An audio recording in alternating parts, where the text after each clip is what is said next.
नेताजी सुभाष चंद्र बोस आज़ादी के इतिहास में एकमात्र ऐसे व्यक्ति हैं जो ब्रिटिश सरकार की सारी चौकसी के बावजूद, निगरानी के बावजूद भारत की सीमाओं से बाहर जाकर ब्रिटिश हुकूमत से लड़ने के लिए आज़ाद हिंद फौज का गठन किया।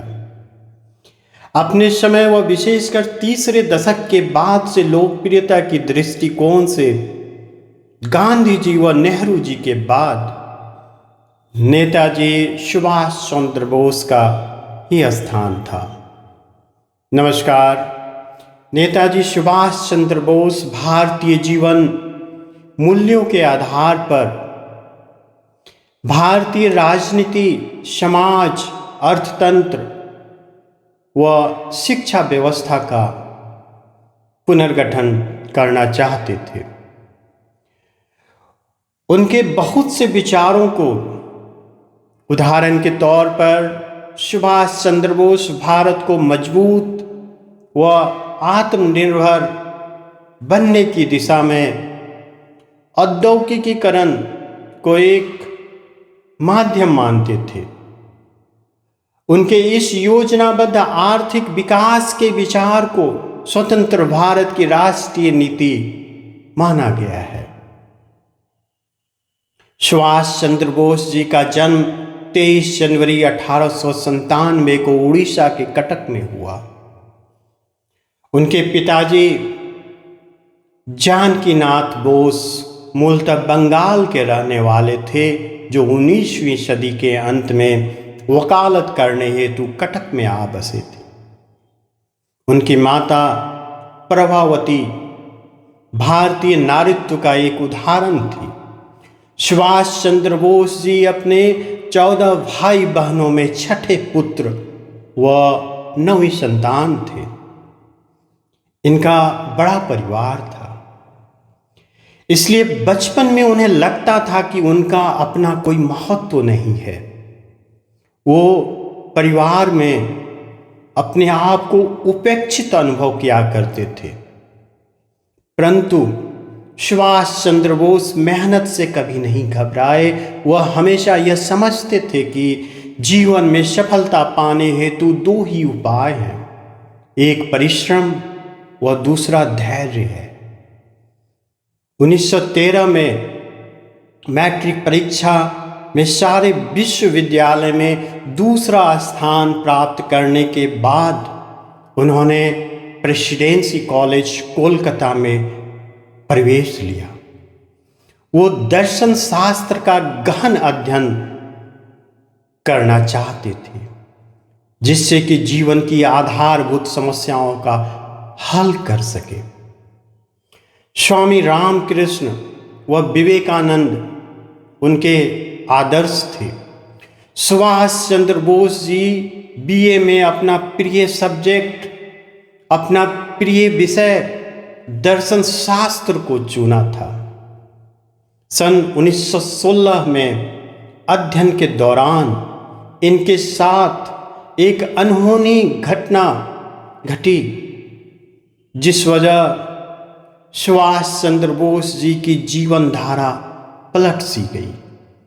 घटना यह थी कि सुभाष चंद्र बोस जी का एक यूरोपियन टीचर से उनका झगड़ा हो गया एवं इस लड़ाई के वजह इन्हें कॉलेज से निकाल दिया गया, जिस वजह इन्हें कटक वापस आना पड़ा। ऐसे में वो कटक में रहकर आत्मविश्लेषण की प्रक्रिया में दक्षता प्राप्त की। कटक में रहकर इन्होंने अपना अधिकांश समय समाज सेवा हेतु व्यतीत किया।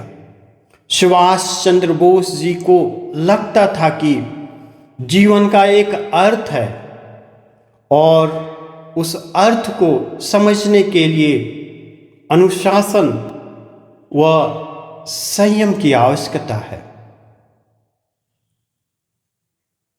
उनके जीवन में राजनीति व आध्यात्मिकता का अपूर्व समन्वय था, जिस वजह उनका व्यक्तित्व गौरवपूर्ण बनने के साथ साथ रहस्यमय भी बन गया था। सुभाष चंद्र बोस विवेकानंद की शिक्षाओं से अत्यधिक प्रभावित थे और वो विवेकानंद को अपना आध्यात्मिक गुरु मानते थे। सुभाष चंद्र बोस जी को कोलकाता जाकर सेना में भर्ती होने की भी प्रयत्न की, परंतु आंख की कमजोरी की वजह सेना में भर्ती उनका नहीं हो पाया।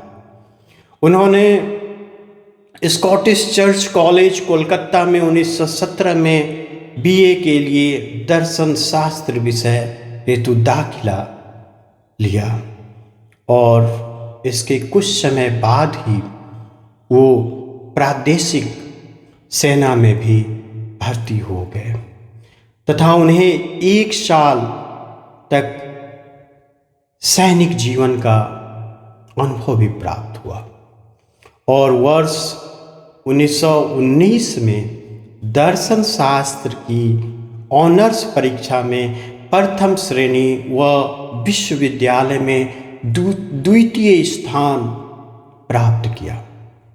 फिर एमए में प्रवेश के कुछ दिनों पश्चात एक दिन उनके पिताजी श्री जानकीनाथ बोस ने उन्हें भारतीय प्रशासनिक सेवा परीक्षा की तैयारी के लिए इंग्लैंड जाने को सलाह दिया और 15 सितंबर 1919 को सुभाष चंद्र बोस जी इंग्लैंड के लिए रवाना हो गए।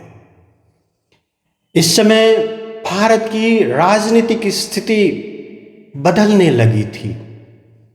इसके कुछ समय पहले ही 13 अप्रैल 1919 को अमृतसर में जलियांवाला कांड हुआ था।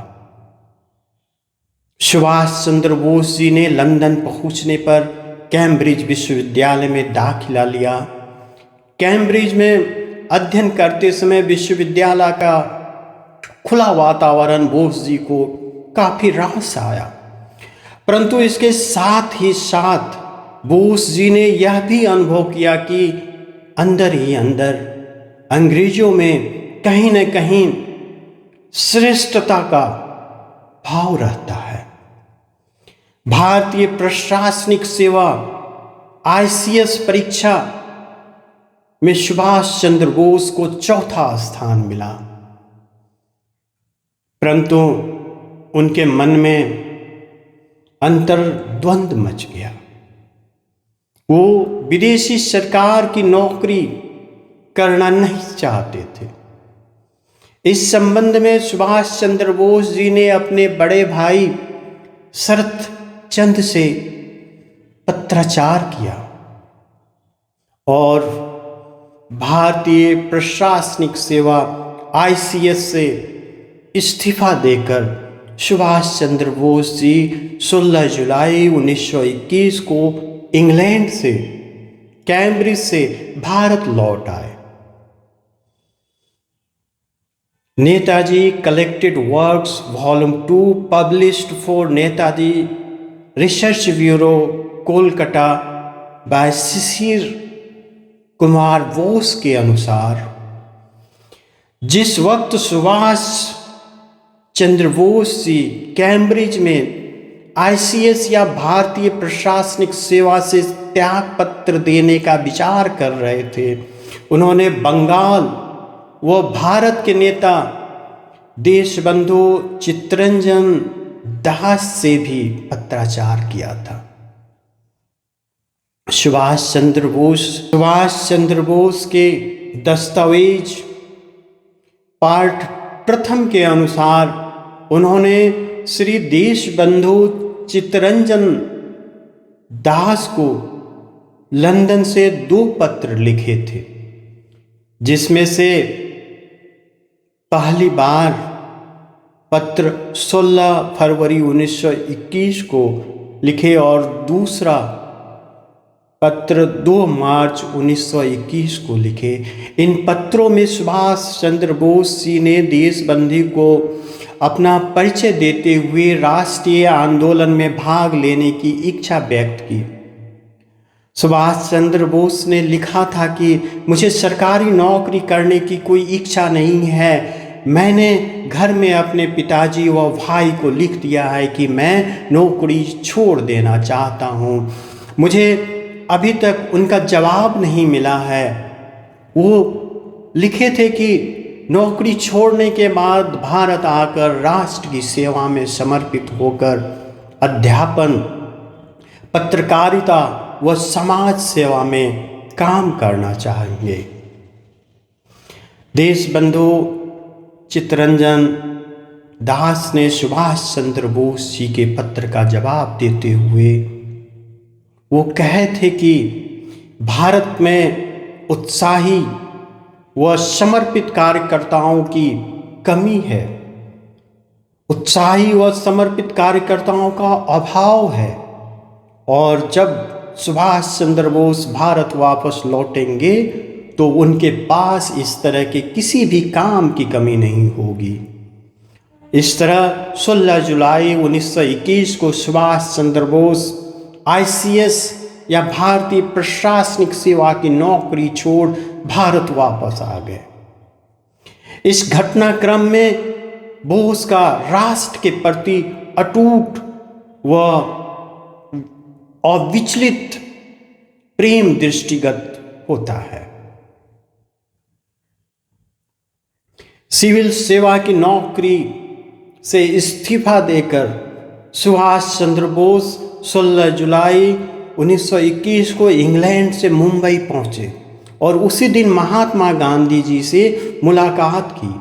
उन दिनों गांधी जी देश के सर्वोच्च राजनीतिक नेता थे एवं उस समय उनका असहयोग आंदोलन जोरों पर था। सुभाष चंद्र बोस व गांधी जी के एज में लगभग 28 वर्ष का अंतर था। जिसमें नेताजी सुभाष चंद्र बोस कैम्ब्रिज से वापस भारत आए थे तो उस समय उनकी आयु मात्र 24 वर्ष की थी, जबकि महात्मा गांधी जी की आयु 52 वर्ष की थी। गांधी जी अपने राजनीतिक जीवन के कई अग्नि परीक्षाओं को गुजरते हुए आग में तपकर कुंदन बन चुके थे। वो 1914 में भारत आकर बिहार के चंपारण आंदोलन व खेड़ा के सत्याग्रह आंदोलन के सिद्धांतों का सफलतापूर्वक उपयोग कर चुके थे।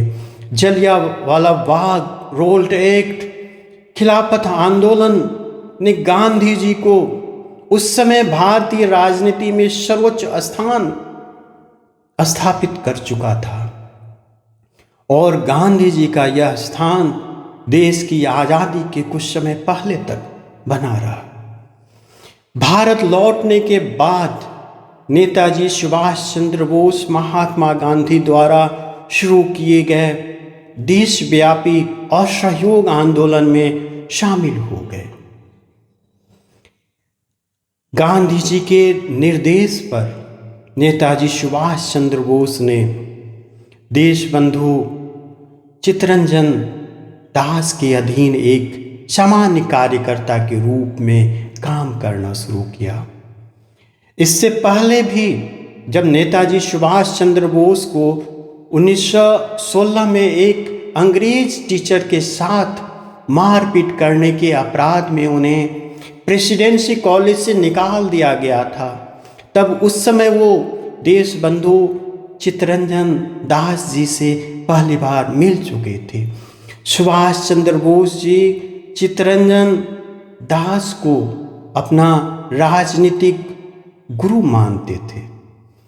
बोस ने चित्तरंजन दास की स्वराज पार्टी द्वारा प्रकाशित समाचार पत्र फॉरवर्ड के संपादन का कार्यभार वर्ष 1921 में संभाला। नेताजी अपनी उल्लेखनीय नेतृत्व क्षमता व महत्वाकांक्षा के परिणाम स्वरूप काफी तेजी से आगे बढ़े। Nehru and boss parallel lives नामक किताब के लेखक व इतिहासकार रुद्रांशु मुखर्जी अपने इस किताब में व्यक्त किए हैं कि वर्ष 1937 में कांग्रेस अध्यक्षता के लिए महात्मा गांधी जी ने नेताजी सुभाष चंद्र बोस का नाम सुझाया था और सुभाष चंद्र बोस ने वर्ष 1938 में हरिपुरा में भारतीय राष्ट्रीय कांग्रेस का अध्यक्ष चुने गए। सुभाष चंद्र बोस कांग्रेस के जब अध्यक्ष बने तो उस समय नेहरू जी भारत में नहीं थे। उस समय इन दोनों अर्थात नेहरू जी व सुभाष चंद्र बोस में कोई वैचारिक मतभेद भी नहीं थे। फिर नेहरू जी की तरह सुभाष चंद्र बोस ने भी एक और वर्ष के लिए कांग्रेस का अध्यक्ष खुद चुने जाने की इच्छा प्रकट की। इसका समर्थन कवि रविंद्रनाथ टैगोर ने भी किया। कवि रविंद्रनाथ टैगोर की नज़र में कांग्रेस में आधुनिक सोच के सिर्फ दो ही व्यक्ति थे, एक सुभाष चंद्र बोस व दूसरा पंडित जवाहरलाल नेहरू जी। उस समय जब जवाहरलाल नेहरू जी प्लानिंग कमेटी के अध्यक्ष थे, अतः रविंद्रनाथ टैगोर चाहते थे कि बोस एक बार फिर कांग्रेस के अध्यक्ष बने, परंतु महात्मा गांधी जी सुभाष चंद्र बोस को दोबारा कांग्रेस अध्यक्ष बनाने के पक्ष में नहीं थे। गांधी जी के नज़दीकी पट्टाभी सीतारमैया को सुभाष चंद्र बोस जी के खिलाफ चुनाव में उतारा गया। गांधी जी का विरोध होने के बावजूद सुभाष चंद्र बोस की जीत हुई। सुभाष चंद्र बोस को कुल 1580 मत मिले, जबकि पट्टाभी सीतारमैया को सिर्फ 1377 लोगों का ही समर्थन प्राप्त हुआ। बोस को अधिकतर मत बंगाल, उत्तर प्रदेश, पंजाब, मद्रास व मैसूर से मिले, परंतु इस परिणाम के बाद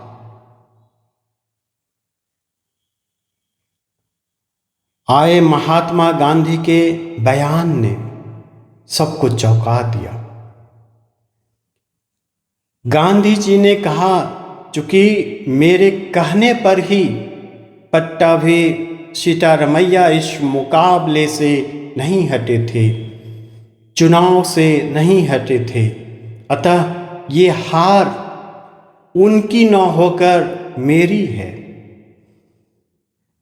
Nehru and boss parallel lives नामक किताब के लेखक व इतिहासकार रुद्रांशु मुखर्जी अपने इस किताब में लिखते हैं कि सुभाष जी ने यह साफ किया कि कांग्रेस सदस्यों से गांधी जी के पक्ष या विपक्ष में वोट करने के लिए नहीं कहा गया था, एवं गांधी जी के साथ संबंधों के बारे में उन्होंने कहा कि कुछ मौक़ों पर गांधी जी के साथ उनके अर्थात सुभाष जी के मतभेद रहे हैं, परंतु इसके बावजूद मेरे अंदर गांधी जी के प्रति आदर में कोई कमी नहीं आई है।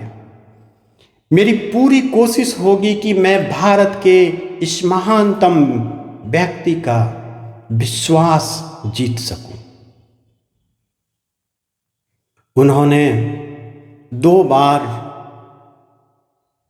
भारतीय राष्ट्रीय कांग्रेस हरिपुरा में 1938 में वह दूसरी बार त्रिपुरी में वर्ष 1939 में भारतीय राष्ट्रीय कांग्रेस के अध्यक्ष के रूप में चुने गए थे। कांग्रेस में बोस जी का पहला कार्यभार बंगाल प्रदेश कांग्रेस समिति व राष्ट्रीय सेवा दल का प्रचार प्रधान के रूप में था। बोस ने वर्ष 1938 में हरिपुरा में भारतीय राष्ट्रीय कांग्रेस का अध्यक्ष चुने जाने के बाद राष्ट्रीय योजना आयोग का गठन किया, जो गांधीवादी विचारों के अनुकूल नहीं थी। इसके पहले भी उन्होंने वर्ष 1931 में सविनय अवज्ञा आंदोलन के निलंबन व गांधी इरविन समझौता पर हस्ताक्षर करने का विरोध किया। इस तरह बाद में महात्मा गांधी जी के बीच वैचारिक मतभेदों के कारण 1939 में सुभाष चंद्र बोस जी ने भारतीय राष्ट्रीय कांग्रेस के अध्यक्ष पद से त्याग पत्र दे दिया। बोस जी की विचारधारा समाजवाद व वामपंथी अधिनायकवाद की ओर झुकी हुई थी। सुभाष चंद्र बोस जी ने कांग्रेस के भीतर ही एक गुट के रूप में ऑल इंडिया फॉरवर्ड ब्लॉक का गठन वर्ष 1939 में किया। ऑल इंडिया फॉरवर्ड ब्लॉक का मुख्य उद्देश्य समाजवाद विरोधी संघर्ष की तैयारी में कांग्रेस पार्टी के सभी कट्टरपंथी तत्वों को एक साथ लाना, ताकि समानता व सामाजिक न्याय के सिद्धांतों के अनुपालन के साथ भारत की पूर्ण स्वतंत्रता के लक्ष्य के संदेश को प्रसारित किया जा सके। इधर सरदार वल्लभ भाई पटेल भी सुभाष चंद्र बोस के विरोधी बन चुके थे। दूसरी बार कांग्रेस के अध्यक्ष पद के लिए सुभाष चंद्र बोस की उम्मीदवारी के बारे में जो आपत्तियां उठी, उनमें से एक प्रमुख व्यक्ति सरदार वल्लभ भाई पटेल जी का भी शामिल था। सरदार पटेल जी के भाई विट्ठल भाई पटेल द्वारा वसीयत छोड़े जाने के बाद से ही सुभाष चंद्र बोस व पटेल के बीच संबंध कुछ हद तक तनावपूर्ण हो गए थे। एक समय सरदार पटेल जी ने डॉक्टर राजेंद्र प्रसाद को पत्र लिखकर कहा कि सुभाष बोस के साथ काम करना असंभव हो गया है और वो चाहते भी हैं कि पार्टी को चलाने में उन्हें खुली छूट दी जाए। धीरे धीरे सुभाष चंद्र बोस व जवाहरलाल नेहरू जी के बीच भी मतभेदों की शुरुआत हुई। Nehru and boss parallel lives नामक किताब के लेखक व इतिहासकार रुद्रांशु मुखर्जी ने अपने इस किताब में लिखा है कि जवाहरलाल नेहरू जी को कांग्रेस के अंदर के लोगों के लिए सुभाष चंद्र बोस जी की ओर से वामपंथी व दक्षिणपंथी शब्द के इस्तेमाल पर आपत्ति थी और नेहरू जी का मानना था कि इन शब्दों से ये आभास होता है कि गांधी व उनका समर्थन करने वाले लोग दक्षिणपंथी खेमे से हैं एवं जो उनका विरोध कर रहे हैं वो वामपंथी हैं। ऐसे में नेहरू जी जानना चाहते थे कि क्या इन मुद्दों पर सुभाष बोस जी की राय कांग्रेस के उनके साथियों से अलग हैं।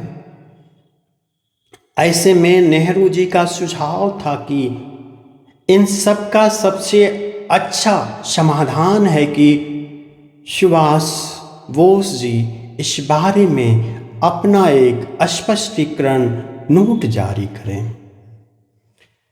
18 अगस्त 1945 को जापान शासित फॉर्मोसा के एक विमान दुर्घटना में नेताजी सुभाष चंद्र बोस जी की मृत्यु हो गई। जब नेहरू जी को इस विमान दुर्घटना में नेताजी सुभाष चंद्र बोस के निधन की खबर मिली तो वो रो पड़े। भावुक हो नेहरू जी ने कहा, सुभाष अब उन सब मुसीबतों से कहीं दूर चले गए हैं जिसका बहादुर सैनिकों को अपने जीवन में सामना करना पड़ता है। मैं कई मामलों में सुभाष से सहमत नहीं था, परंतु भारत की आज़ादी के लिए संघर्ष में उनकी ईमानदारी में कोई संदेह नहीं था। सुभाष चंद्र बोस ने जय हिंद व दिल्ली चलो जैसे प्रसिद्ध नारे दिए थे। उन्होंने आज़ाद हिंद फौज INA का नेतृत्व किया। बचपन से ही उन्हें सैनिक कैरियर की चाह रही। उन्होंने अपने जीवन के आखिरी कुछ वर्ष सैनिक वर्दी में बिताए। यदि वर्ष 1945 में विमान दुर्घटना में उनकी आकस्मिक मृत्यु न हुई होती तो विद्वता, राजनीतिक अनुभव, बलिदान, विदेशिक संपर्क व एक स्वतंत्र व प्रगतिशील भारत के लिए उनकी एक व्यापक दृष्टिकोण के आधार पर नेताजी सुभाष चंद्र बोस जी भारत में गांधी जी व नेहरू जी का विकल्प बन सकते थे। धन्यवाद।